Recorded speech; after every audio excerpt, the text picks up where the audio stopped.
설교 준비의 획기적인 인지기술이라는 제목으로 한번 같이 풀어보겠습니다. 자, 먼저 재미난 실험을 하나 할게요. 여러분 여기 설교를 대부분 다 해오신 분들이니까 설교 준비의 실험입니다. 자, 1분 메시지인데요. 본문은 이겁니다. 이거 아시죠?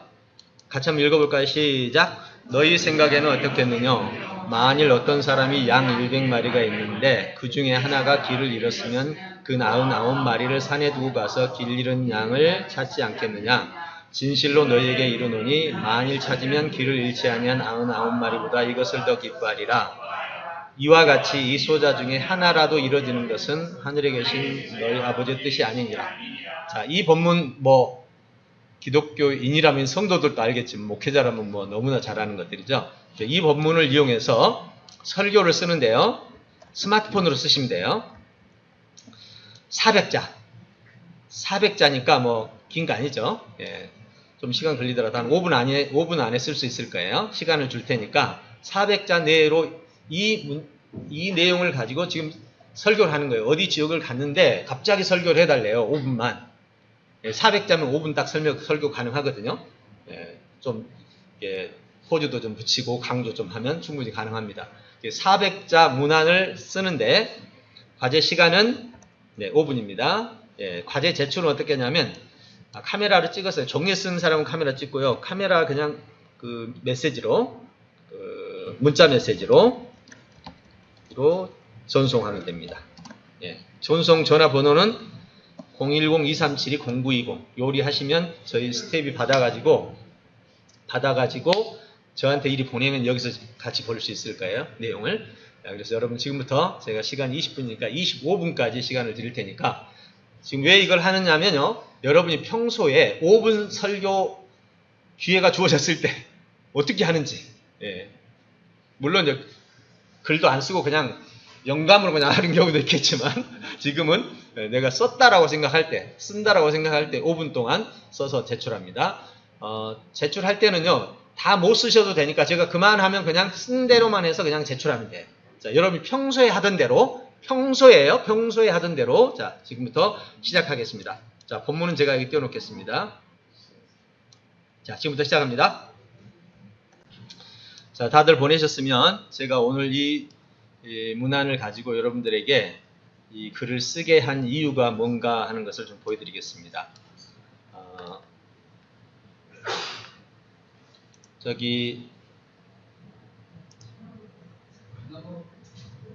전화번호요, 요거요.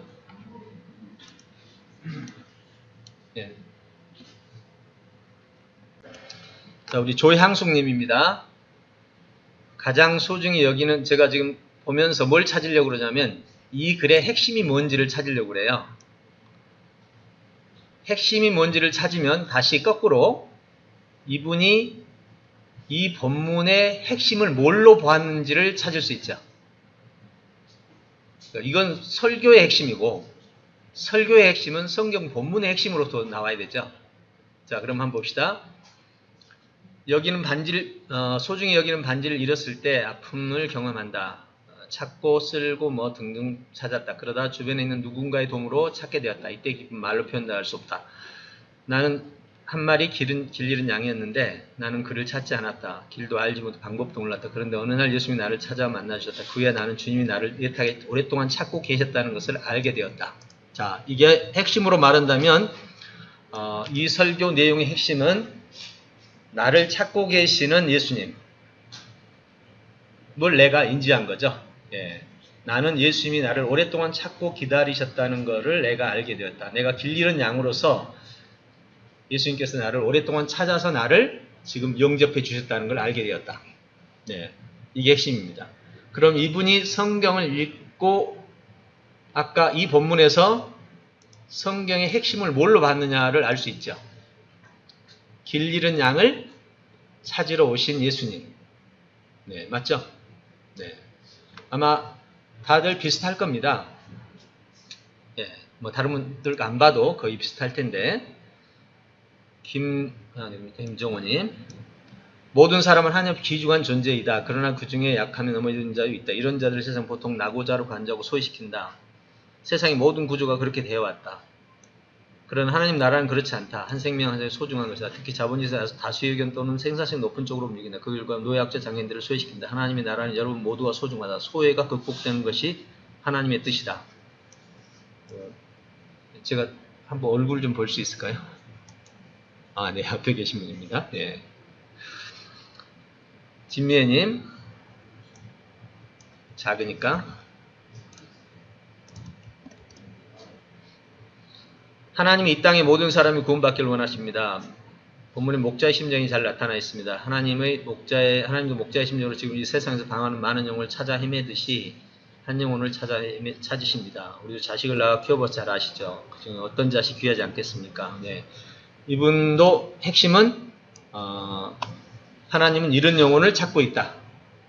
네, 성경 본문을 이해하는 핵심도 하나님은 이런 영혼을 지금 찾고 있다.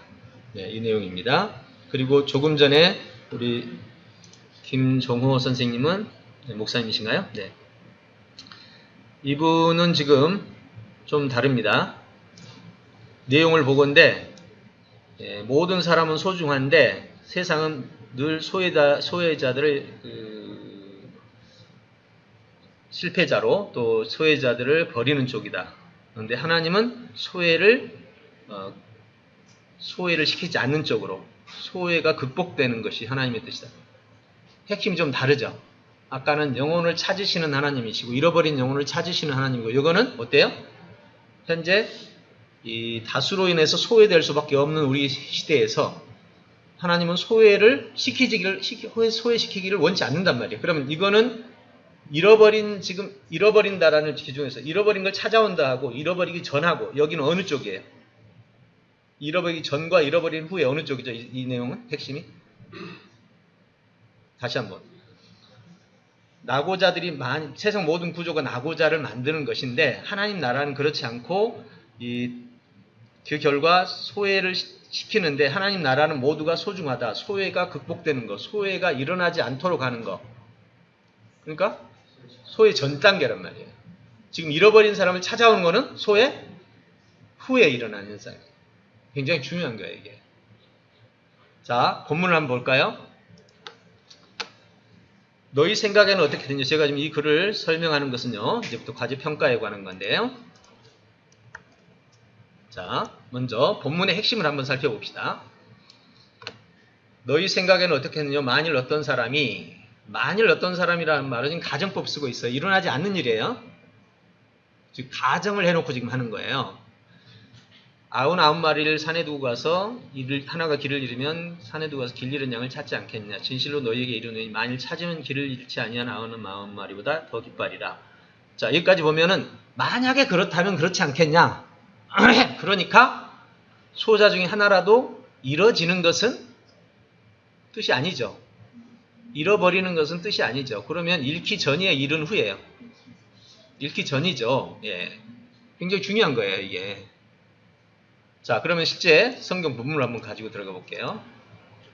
자, 여기서 보시면 18장입니다.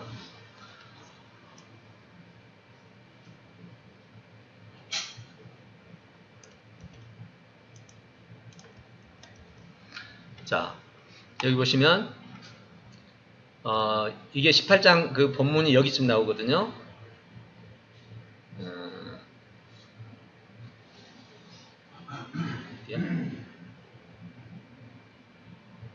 예, 여기죠. 이쯤 나오는 건데 위에 보면 누가 큽니까? 라고 물었을 때 어린 아이를 불러서 세우고 이렇게 돼야 된다. 그러면서 자기를 낮추는 사람이 돼야 된다. 이런 사람을 영접해야 된다. 이렇게 되는 겁니다. 그리고 이런 사람을 실족해 하면 여기 소외라는 뜻이에요. 무시한다든지 업신여긴다는 뜻입니다. 그래서 이렇게 하면 이렇게 지옥에 간다 식으로 화가 있다라는 식으로 말을 합니다. 네, 그러죠? 그런 일이 없을 수는 없지만 있다면 그 사람에게 화가 있을 거다. 그러니까 이런 일을 벌인다면 너의 손발을 찢고 영생에 가는 것이 나을 거야. 그러니 하나도 업신여기지 말어. 그리고 이 내용이 비유로 나오죠. 그러니까 이 비유는 당연히 이 말에 이어서 뭐 하라는 소리예요, 이게? 찾아오라는 소리예요? 소외시키지 말라는 소리예요? 네, 소외시키지 말라는 소리예요. 근데 똑같은 본문인데, 똑같은 내용인데, 보십시오. 여기로 가면,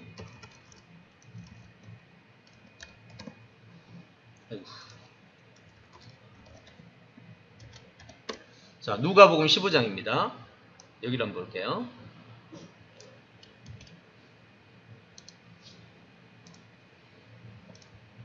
자, 이걸 보시면 사람들이 왔습니다. 예수님이 비유로 말하되 양 100마리가 있는데 똑같죠? 예, 잃어버렸다면 즐거워하지 않게 찾고 또 찾으면 즐거워하지 않겠냐? 찾았노라. 그러면서 내가 너희에게 이르노니 이와 같이 죄인 한 사람이 회개하면 매우 기뻐하리라. 여기는 달라요. 여기는 분명히 뭐라고 돼 있어요? 예, 이런 사람 찾으면 좋아한다 하나님이 이 얘기예요. 근데 우리가 착각해서 같은 내용을 마태복음에 있는 내용 속에서는 전체 흐름이 잃어버리기 전에 네가 영접하고 잘못한 사람을 받아들이고 마지막까지 똑같아요. 보세요. 예.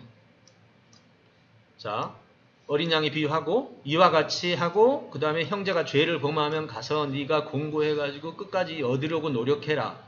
그 다음에 매면 매고 풀리면 풀리리라. 또 베드로가 나와서 묻습니다. 몇 번이나 용서할까요? 70번에 7번까지 해라. 이게 끝까지 하는 소리 있거든요.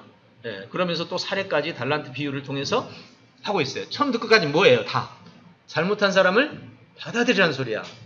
버려진 사람을 찾아오라는 소리가 아니고 잃어버린 사람 찾아오라는 얘기가 아니고 여기서는 똑같은 어린 양의 비유인데 잃은 양의 비유인데 여기서는 잃어버리기 전 단계를 말하고 저기는 잃어버린 후 단계를 얘기한다. 이 생각 안 해보신 분들이 있을 거예요. 즉, 이 지문은 무조건 앞뒤를 보고서야만 해결이 되는 거예요. 물론 이 내용만 봐도 알 수는 있어요. 보세요. 여기 보시면 자, 길 잃은 양을 찾지 않겠느냐. 진실로 너희에게 이르노니 만일 찾으면 정말 기뻐할 것이다. 이와 같이 이 작은 자 중에 하나라도 잃는 것은 아버지 뜻이 아니니라 라고 되어 있어요. 그러니까 앞에서 이 지문만 가지고도 분명하게 나와 있어요. 여기. 누가 봐도 이거 안 믿는 사람한테 읽으라면요 금방 알아요. 이 정도 읽고 못 알아본 사람 하나도 없어요. 이거 이뤄지는 것은 하늘에 계신 아버지 뜻이 아니라 이거는 가정 사례고 가정 비유고 핵심은 여기에 있는 거 아시잖아요. 14절에. 또 이건 분명히 이것이 핵심이기 때문에 이 소자 중 하나라도 이뤄지는 것은 아버지 뜻이 아니니까 읽지 마. 찾아오기 전에 더 중요한 게 뭐예요? 안 잊어버리는 거지. 잃어버린 양 찾으라고 그러니까 막 잃어놓고 찾으러 다녀. 그 얘기예요. 제가 방금 왜 이 본문을 가지고 여러분을 해보라고 그랬냐면 우리에게는 성경 본문이 원래의 본문으로 존재하지 않아요. 우리는 그 본문이 수없이 들었던 많은 이야기들에 덮여 있어. 여러분 방금 이 본문 읽으면서 이걸 읽었을까요? 아니면 내 속에 있는 생각을 갖다가 덧입었을까요? 덧입힌 거예요. 그러니까 지금 잃은 양 찾아오라는 얘기가 지금 계속 나와요. 아마 이따가 보시면 알겠지만 거의 그럴 겁니다.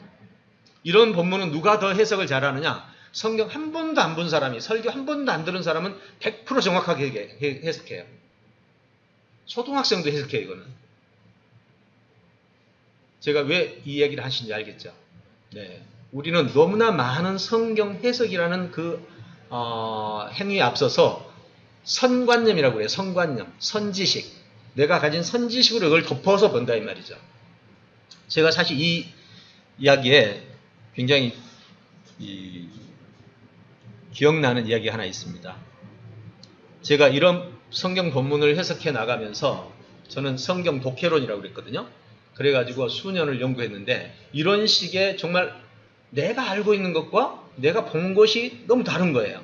즉 기존에 내가 설교를 들었고 많은 예배 시간에 들었던 내용과 내가 연구를 해보니까 차이가 나는 거예요. 그래서 이런 본문을 수십 개 수백 개 찾았어요. 이 성경 분석을 하다가. 그래서 내가 막 혼란스러운 거예요. 내가 잘못된 건가? 내가 이단인가? 내가 성경을 잘못 본가? 이게 30대 중반이었습니다. 그래서 너무 불안하고 어디 가서 말을 못 하겠더라고. 그때 연구했던 자료가 진짜 많거든요.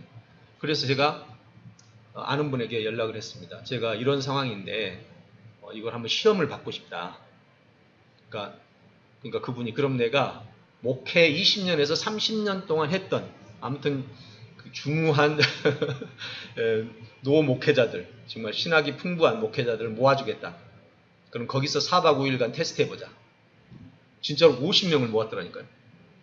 30년 목회를 했던 분 50명을 모아놓고 풀무원에서 대강단에서 4박 5일간을 제가 지문을 하나 고르고 그걸 찾아서 설명을 하고 끝나고 나면 목사님들이 그룹별로 모여가지고 전부 이 친구가 하는 말이 맞나 틀리나 다른 얘기는 하지 말고 신학은 얘기하지 맙시다. 본문을 내가 제대로 해석했는가, 성경 독해니까 내가 본문 자체를 잘못 봤는가, 그것만 평가해 주십시오. 4박 5일 동안 단 한 건도 오류 없이 통과가 됐어요. 젊은이 자네가 맞았네. 그게 제가 30대 중반에 얘기했죠. 그리고 그날 이후에 자신감을 얻었죠.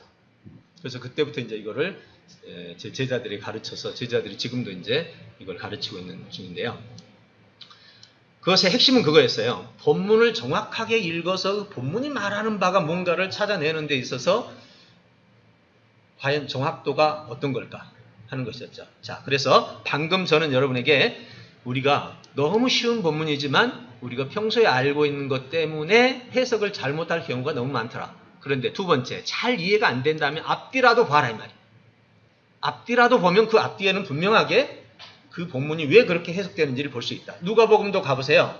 누가복음 다시 가보시면 거기에도 스토리가 어떻게 되어 있냐? 여기에는 찾아내라 이쪽으로 되어 있어요. 이 아래 뒤에도 똑같이. 이것도 두 아들 얘기잖아요. 그래서 돌아온 아들 얘기한단 말이에요. 그러니까 뒤에 앞뒤 모든 얘기가 동일하게 같은 주제예요. 그리고 마태복음에 오면 또 동일하게 전체 흐름이 같은 주제야. 그러니까 앞뒤 연결하면 충분히 나온다는 거예요. 네, 이렇게 해서 한번 정리해 본 겁니다. 그래서 본문의 핵심 평가는 설교 내용으로부터 본문 핵심을 알 수 있어요. 네, 잃어버린 양을 찾아라는 전도형이냐? 본문은 이제 누가복음 15장과는 다른 내용으로 구성되어 있다는 거죠. 예, 아니면 본문이 지금 방금 앞에 우리 목사님처럼 소외된 자를 미리 차단시키는 거냐? 소외를 미리 막기 위해서 소외를 시키지 말아라. 소외시키지 말라는 말의 반대는 뭐예요? 소외의 반대. 여기 있잖아요. 영접하라. 네. 소자 하나를 영접하는 거. 영접이 어떤 뜻인지 아시죠? 마음과 몸과 모든 물질을 다 합하여서 그를 받아들이는 걸 말합니다. 받아들이지 않는 것을 우리는 소외라고 그래요. 네, 그래서 이 글에서는 전체적으로 이 방향으로 가고 있다는 걸 알게 됩니다. 그래서 설교 구성 평가를 해보면 이제 설교 주제와 근거의 논리적 관계를 평가하는 것을 우리는 부재, 부족, 오류 관계 평가라고 합니다. 제가 여러분 설교 내용을 잠시 보면서 평가하고 싶었던 것은 여기서 두 번째 평가 내용입니다.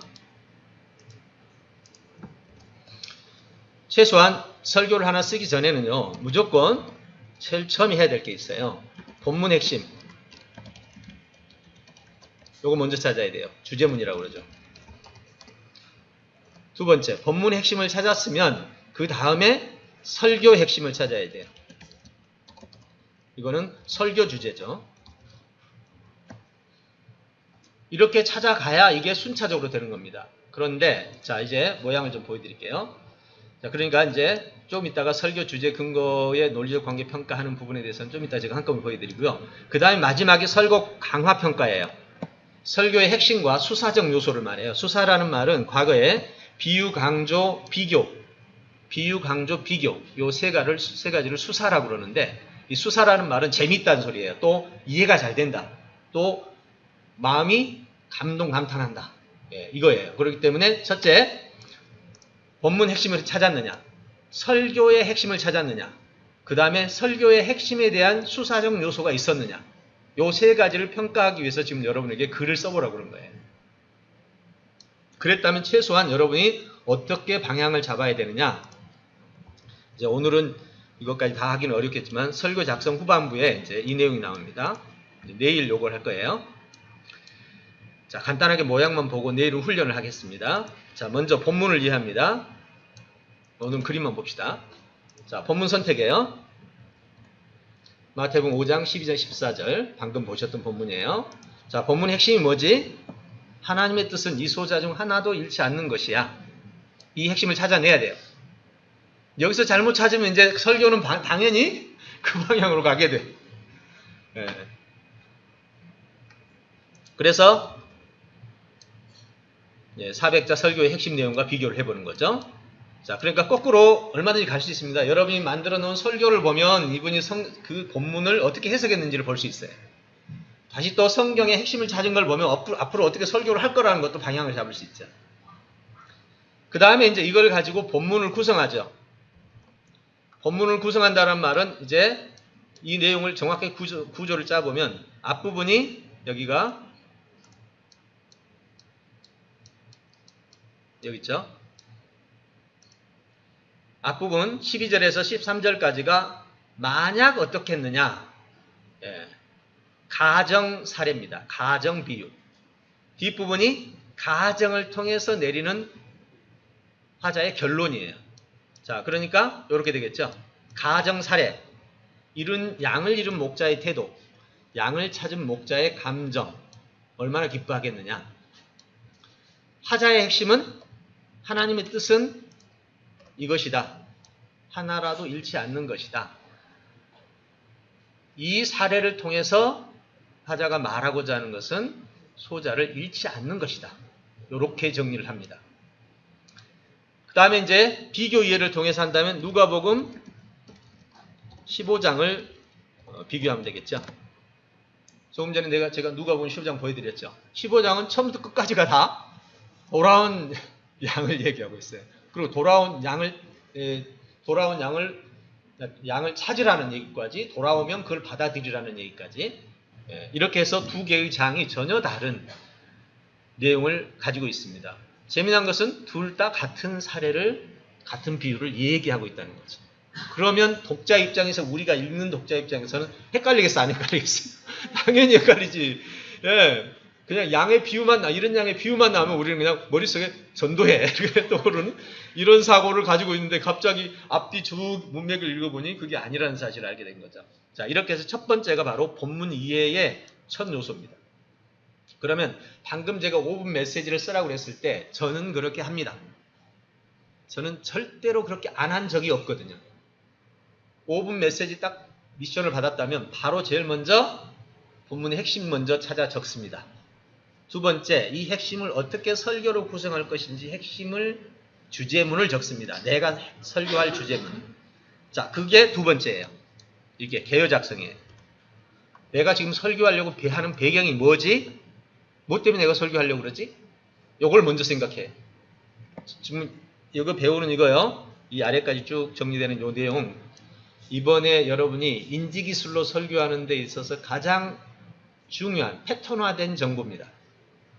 그러니까 이것만 써도 여러분이 하는 설교들이 통일성, 일관성, 그리고 수사성들을 모두 다 갖추게 돼요. 아주 간단한 도식이지만 정말 강력합니다. 그래서 저는 이걸 쓰지 않는 적이 없어요. 단 한 번도. 이게 제 특징이에요. 왜? 이걸 쓰지 않고 설교문을 급해가지고 쓰면 틀림없이 안에서 내용의 불일치성, 그 다음에 근거성의 불관계성들이 다 나타나요. 그래서 먼저 꼭 배경을 작성합니다. 하나 모양을 보여드릴까요? 자, 여기도 보면 개요가 있죠. 이렇게. 이 강의 하나 만드는 것도 강의 개요가 나오죠. 이렇게.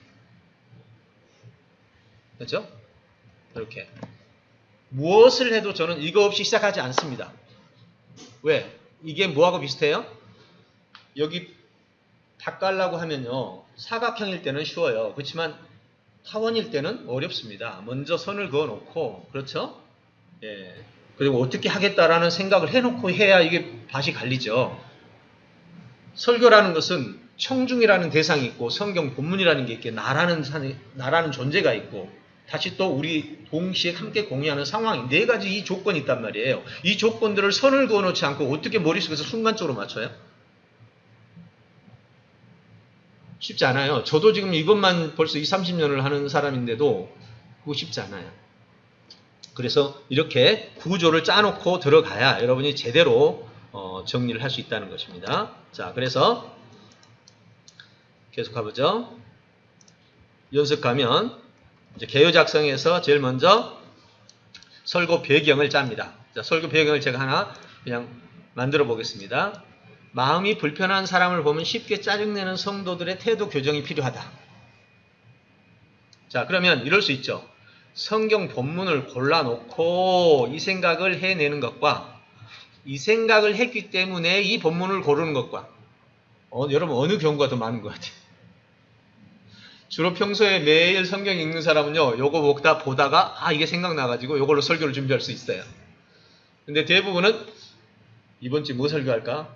요런 사람들을 보고 이런 사람들이 맞는 설교를 했으면 좋겠다. 이래가지고 여기에 맞는 본문이 뭐가 있지? 이렇게 찾는 방법도 있어요. 이걸 주제 설교라고 그래요. 이걸 강의 설교라고 그래요.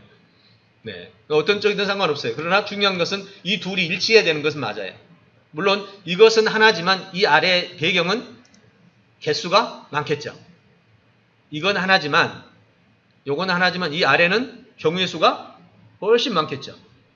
소자 중에 하나를 잃지 않는 것이다. 이건 뭐 불편한 사람을 잘 대하라는 메시지도 있겠지만 사회적으로 소외받는 사람을 잘 대하는 경우도 있겠고 뭐 수없이 많은 경우가 있어요. 그렇기 때문에 메시지 하나에 이게 중심 본문 메시지고 여기가 우리가 이용할 수 있는 응용 메시지죠. 자, 이렇게 배경을 찾아냅니다.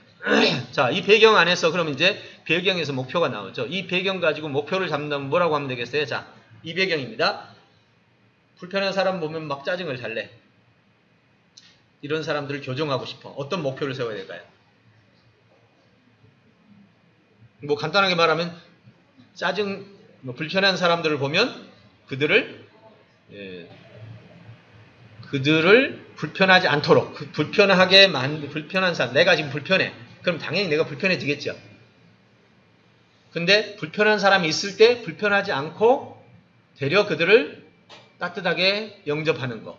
이렇게 메시지를 직설적으로 해도 되겠죠. 그렇지만 여기다가 또 목표니까 그렇게 해도 상관없어요. 자, 예를 들어서 이렇게 잃지 않도록 최선을 다해라. 그들이 실망하지 않도록 나로 하여금 상처를 받지 않도록 최선을 다해라. 어떤 표현을 써든 상관없어요. 네, 이렇게 목표를 설정합니다. 자, 그럼 이제 이 목표를 달성하기 위해서 어떤 도구가 필요하죠? 네, 이 목표를 달성하기 위해서 내가 어떤 주장을 해야 되느냐 이 말이에요. 또 이제는 여기 내려가면 이제 주제가 나옵니다. 설교 주제가 나오는데 먼저 주장은 내가 이런 주장을 하고 싶어. 잃지 않도록 최선을 다하게 하자. 그럼 어떤 주장을 해야 돼요? 마음에 들지 않은 사람에게 잘해를 주는 것이 하나님을 기쁘게 하는 거야. 이런 주장을 하는 거예요. 그럼 이제 주장이 나왔네? 그러면 자, 이 사람들에 대한 문제 해결의 방향.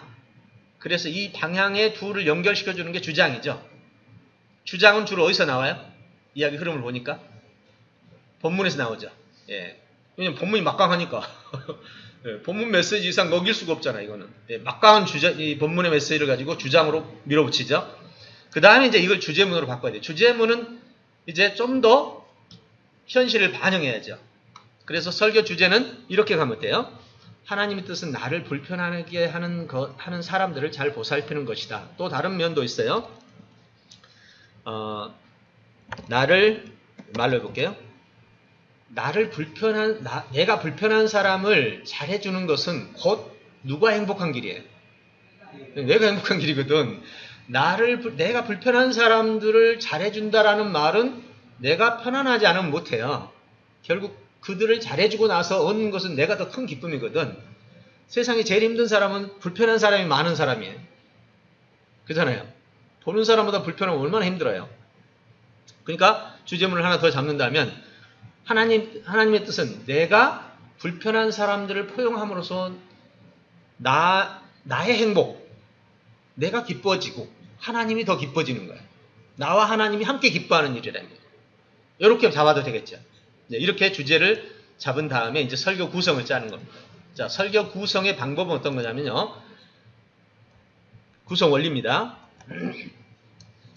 주제에서 의문을 탐색하고 본문의 핵심과 의문을 탐색하고 본문의 구성과 의문을 탐색. 여러분 이거 구성을 짤 때 어떻게 짜지? 떠오르는 거 생각나로 쓰면 되나? 아니요. 그러면 안 돼요. 지금까지 여러분 했던 방식은 바로 그거였을 거예요. 이 언어인지 기술, 즉 인지 코칭학에서 쓰는 방법은 철저하게 의문과 탐구입니다. 위에 주어진 단서 있죠. 이게 단서죠. 이 단서로부터 의문을 찾아내는 겁니다. 자, 한번 해볼까요? 의문 탐색. 자, 주제에서 의문 찾습니다. 주제문이 어떤 거였어요? 요거죠. 나를 불편하게 하는 사람들을 잘 보살피는 것이다. 뭐가 궁금하세요, 여기서?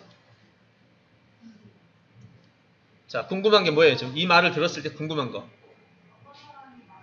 그렇지. 나를 불편하게 하는 것은 어떤 것들이야? 예. 또.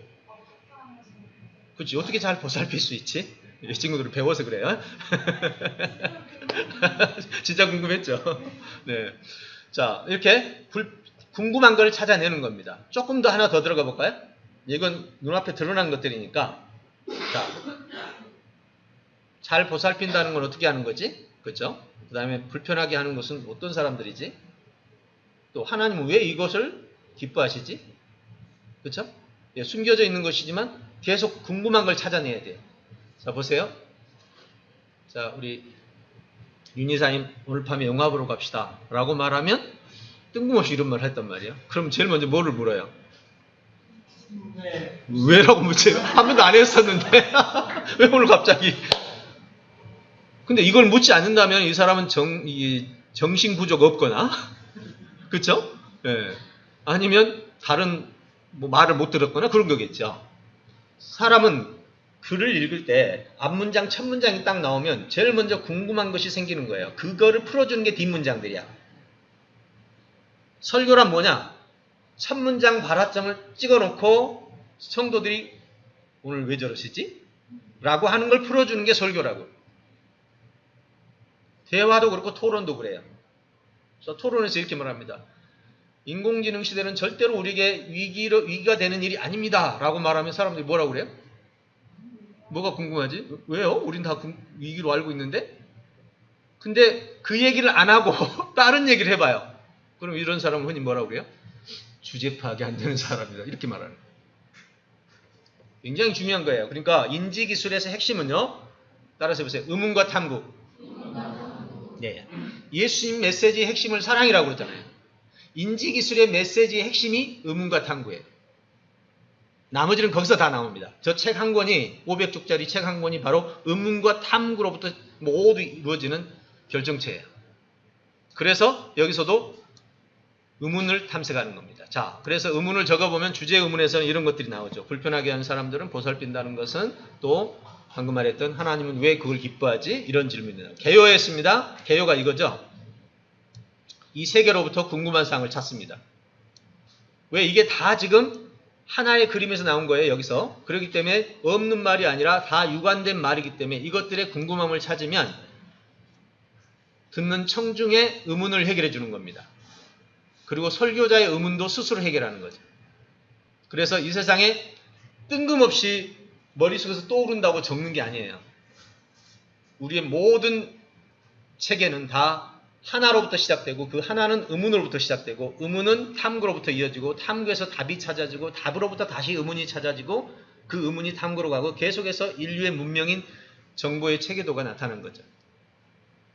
그래서 두 번째 개요에서 의문을 찾아보면 잃지 않는다는 말은 어떤 의미지? 또 어떻게 잃지 않을 수 있지? 본문의 의문은 동일 비유의 다른 본문은 어떤 의미지? 잃은 양에 대한 목자의 심경을 세분한다면 어떤 거지? 핵심의 의문은 왜 양 찾기보다 잃는 것을 왜 양을 찾는 것보다 잃는 것을 뜻이죠. 무슨 소리야 이게? 잃지 않는 잃지 않는 것을 뜻이라고 할까? 네. 이런 식으로 의문을 찾아봤습니다. 자, 이렇게 찾았죠? 그럼 이것을 다시 순서를 설정하는 거죠. 이걸 보고 논리적 배열이라고 합니다. 자, 제일 먼저 문제가 제시돼야 되죠. 우리를 힘들게 하는 일들, 불편하게 하는 사람들이죠. 상태를 제시합니다. 우리를 힘들게 하는 일들이 불편하게 하는 일들인데 그건 구체적으로 어떤 내용들일까? 힘든 일로 겪는 아픔과 다양한 사례들. 다시 본문을 분석해야 되겠죠. 예, 이제 이쯤 했으니까 이건 더 이쁘네요. 본문에서는 하나님 뜻을 아까 나온 것처럼 본문에서 찾아와서 제시해 주면 되겠죠. 그러면 그 대안으로 불편한 사람들을 이해해야 되고 그 다음에 그들을 이해할 수 있는 방법들을 찾아야 되겠죠. 이제 방법은 여러분이 알고 있는 자료, 기지식 자료, 그 다음에 미지식은 탐구를 해야 되겠죠. 네, 이렇게 해서 방법을 찾아서 정리를 합니다. 자, 여기까지가 기본 순서죠. 그럼 여기서 정보의 누락, 그 다음에 부족, 오류, 여기서 다 해결을 해야 됩니다.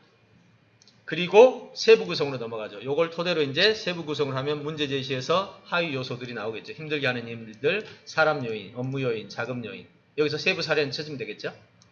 상태 제시에서 다시 힘든 일로 겪는 아픔들, 심리적 아픔들에 대한 다양한 또 신체적 아픔, 그 다음에 관계적 아픔, 네, 이런 요소들이 아픔들이 찾아지겠죠. 그 다음에 본문 분석을 합니다. 하나님의 뜻의 제시, 현재 본문, 유사 본문, 전체 본문. 이게 뭔 말이냐면 현재 본문은 마태복음 15장, 18장, 유사 본문은 누가복음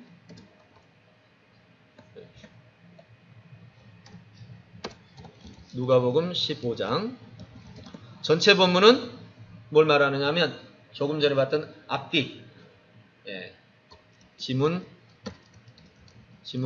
문맥. 이렇게 해서 전체 흐름을 잡아준 다음에 대안 제시. 불편한 사람들의 이해가 행복이다. 불편한 상황을 이해하는 게 행복이다. 왜? 뒤에다가 이제 상황을 써주면 되겠죠. 아까 방법들을. 그리고 원리. 이게 이쪽이 원리입니다. 예, 원리 제시. 자, 이렇게 원리를 제시하고 나면 마지막으로 방법을 제시하면 되겠죠. 예, 자료의 탐색을 통해서 방법을 제시하는 거. 여기까지가 세부 구성입니다. 그럼 여기까지가 내용 구성이 되는 거죠.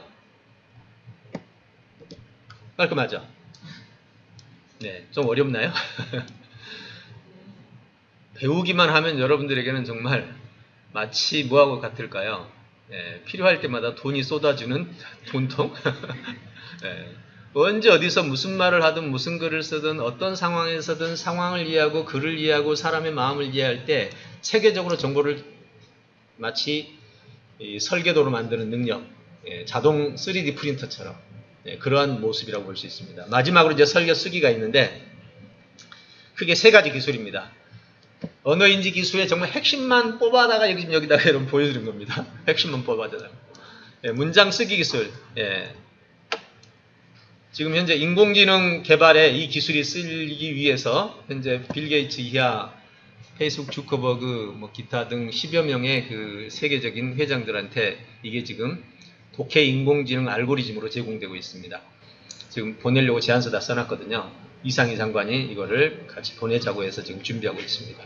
자, 굉장히 중요한 기술이에요. 그래서 여기는 그냥 간단하게만 정리했는데요. 이것을 일반 문장 형태와 도치 문장 형태, 그리고 이 의문 순서를 따라서 문장 순서를 짜가게 되면 문장의 오류가 정말로 단 1시간 만에 다 문장의 오류가 사라집니다.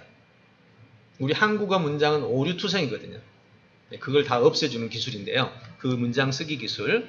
그 다음에 문장 연결 기술입니다. 앞문장과 뒷문장의 관계는 총 4가지밖에 없어요. 정말 제가 이거 찾아내느라고 한 15년 걸렸습니다. 와, 정말 어려웠어요. 왜냐하면 앞문장과 뒷문장의 관계가 수도 없이 많은 유형이 나오는데 한 4, 50가지가 나와요. 그 4, 50가지는 이용 가능성이 없어. 불가능해. 그거를 총 정리하면서 10년에 걸쳐서 4개로 압축시키는 데 성공했습니다. 이게 인지기술에서 정말로 중요한 거의 50% 가까이 차지하는 영향력입니다. 이게. 그래서 계층관계는 다시 상하 동류 관계로 나눠지고 인과관계는 앞문장 뒷문장에서 포함관계. 예를 든다면 내일 또 할 겁니다. 앞문장에서 예를 들어서 상하관계입니다. 안가품하지 말아라. 그럼 뒷문장은 사과. 자, 과일하면 뒷문장은 과일하면 뒤에 사과배 감. 이걸 보고 상하관계라고 그래요. 그럼 제가 예를 들어서 볼펜, 지우개, 필통하면 필통까지 들어가면 필기도구, 학용품. 네, 이렇게 학용품 하면 그 아래로 나오잖아요. 그러면 자동차, 버스, 그 다음에 자가용 하면 교통수단 너무 크고 육상교통수단이죠. 예. 교통수단 그러면 비행기도 들어가 버려. 방금 나는 차만 얘기했잖아요. 자, 이렇게 앞문장에 안가품하지 말아라 했으면 뒷문장에는 필수적으로 꼭 이런 게 나와야 돼요. 뺨을 치거든 돌려대고 재판을 속옷을 가지려면 걷어줘라. 두 개의 항목이 뒤에 받쳐줘야 돼. 동류관계라면 이렇게 나와야 돼. 앞문장 누가 오른뺨을 치거든 왼뺨 주고 이거 얘기는 같은 유죠. 이 두 개는 같은 유잖아요. 그 다음에 인과관계는 앞문장이 세상에 빛이 되라 했으면 뒤에는 틀림없이 왜 빛이 돼야 되는지를 말해야 돼. 또 아니면 그 결과를 어떻게 되는지를 말해야 돼. 포함관계가 앞문장이 이거라면 8개 문장이네요. 8복. 그러면 뒷문장은 틀림없이 이 8개를 합쳐서 나를 인하여 너희를 욕하고 핍박하고 이게 나를 인하여가 요것 때문이에요. 인과관계가 됩니다. 비교관계는 앞문장이 옛사람에게 말하면 살인치 말라고 했지만 나는 너희에게 말한다. 이거는 율법의 의, 이거는 예수님의 의. 비교죠. 이렇게 어떤 문장이든 이 네 가지 관계 안에 들어 있습니다. 그러면 한 문장을 써놓고 뒷문장 쓸 때는 이 네 가지 안에 뭘로 쓸 건지만 결정하면 돼. 마치 여러분들 이거 배우고 나면요, 와, 어떻게 써요? 한 문장 써놓고 뒷문장 뭐 쓰지? 뭘 써야지? 기준이 없잖아요. 지금 기준이 생긴 거예요.